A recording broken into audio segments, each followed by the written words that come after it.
Chapter 23 BPL. हमारे देश में बीपीएल शब्द बहुत लोकप्रिय है। इसमें देश के बड़े बड़े नेता, धनी, कुबेर, जमींदार शामिल हैं, जो इसकी जमात में शामिल होकर इसका कार्ड बनवाकर गरीबों की सुख सुविधाएं, आनंद प्राप्त करते हैं और उनका राशन अपने नाम से खाते हैं। उनके मिट्टी के तेल से अपने घर के चिराग जलाते हैं। बीपीएल का अर्थ भी सबके लिए अलग अलग है। अर्थशास्त्र में इसका अर्थ बिलो प्रॉपर्टी लाइफ है, जो राजनीति शास्त्र में इसका तात्पर्य बिना पैंदी का लोटा है, जिसका अनुसरण 100% अनुयायी करते हैं। हमारे देश में नेताओं की लोटे की तरह लुढ़कने की इस आदत से तो सब परिचित हैं, लेकिन देश का आम आदमी भी इस लुढ़कन से प्रभावित हो गया है, और वो भी जहां पैसा, सुविधा, फायदा, लाभ देखता है, भ्रष्टाचार, आतंकवाद, क्षेत्रवाद, नरूलवाद, जातिवाद की फिसलन पर लुढ़क जाता है।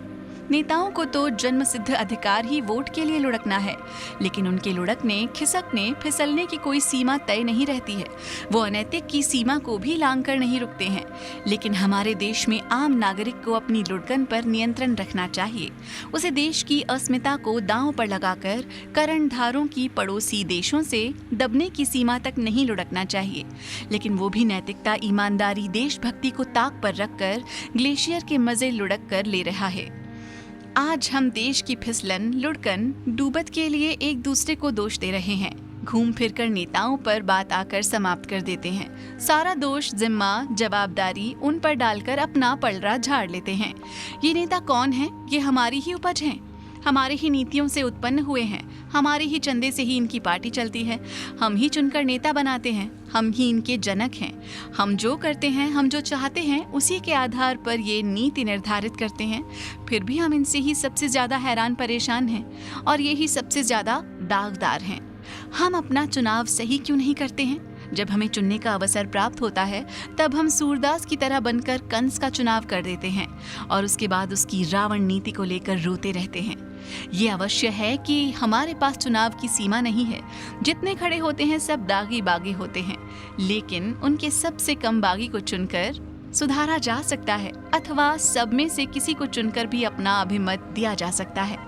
हमारे देश की लुढ़कन, डूबत, फिसलन के लिए सब एक दूसरे को दोष दे रहे हैं, सब एक दूसरे का उत्तरदायी बता रहे हैं, लेकिन मौका मिलने पर कोई भी चौका मारने से पीछे नहीं हटता। सब मौका मिलते ही फिसलने, लुढ़कने, खिसकने, उफनने, तैरने, डूबने, गोता लगाने में देर नहीं करते हैं। इसके बाद भी सबकी उंगलियां एक दूसरे पर तनी हुई हैं, सबकी निगाहें एक दूसरे को शक की निगाह से देख रहे हैं, लेकिन कोई भी अपनी तरफ ध्यान देकर देखने तैयार नहीं है। सब मेहनत मजदूरी की जगह आराम की नौकरी के लिए जुगाड़ लगा रहे हैं। सरकारी नौकरी के लिए सिफारिश, लेन देन के लिए तैयार रहते हैं। सब कानून व्यवस्था में छेद बनाकर अपनी जगह बनाना चाहते हैं। आज कोई भी ईमानदारी का हेलमेट पहनकर, सदाचार का लाइसेंस लेकर, नैतिकता का सीमा कराकर, चरित्र का रजिस्ट्रेशन करवाकर, देश प्रेम का परमिट लेकर, देशभांति की फिटनेस के साथ चलना नहीं चाहता है। जिसे देखो वो बेईमानी की सड़क पर चलकर, भ्रष्टाचार के वाहन में सवार होकर, अनैतिकता की स्पीड से बैठकर विकास की मंजिल, समृद्धि, प्रगति की ट्रेन, सुख सुविधाओं की गाड़ी, धन का पहाड़, ताजमहल या आशियाना चाहता है। वो जानता है कि ताजमहल अन्य से एक सुंदरी स्त्री की कब्रगाह बस है, लेकिन वो लोगों की खूबसूरती, बुलंदता, ऐश्वर्य, यश समान दिखाना चाहता है। इसलिए आवश्यक है कि हम सुधरें, अपने को सुधारें। हम सुधरेंगे तो समाज सुधरेगा, समाज सुधरेगा तो देश सुधरेगा।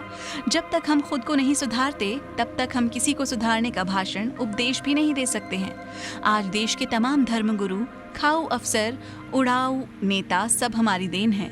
इन भस्मासुर को हमने ही समाज में पैदा किया है, हमें ही इन्हें भस्म करना होगा। इसके लिए संपूर्ण समाज को शिव, विष्णु और मोहिनी बनना पड़ेगा। 10 रावण को जब एक राम मार सकता है, तो देश के 120 करोड़ राम इन चंद भस्मासुरों का अंत कर सकते हैं। अगर उनके पीछे पड़ जाएं, तो ये भस्मासुर खुद अपने सिर पर अपना हाथ रखकर भस्म हो जाएंगे। उमेश जबलपुरी।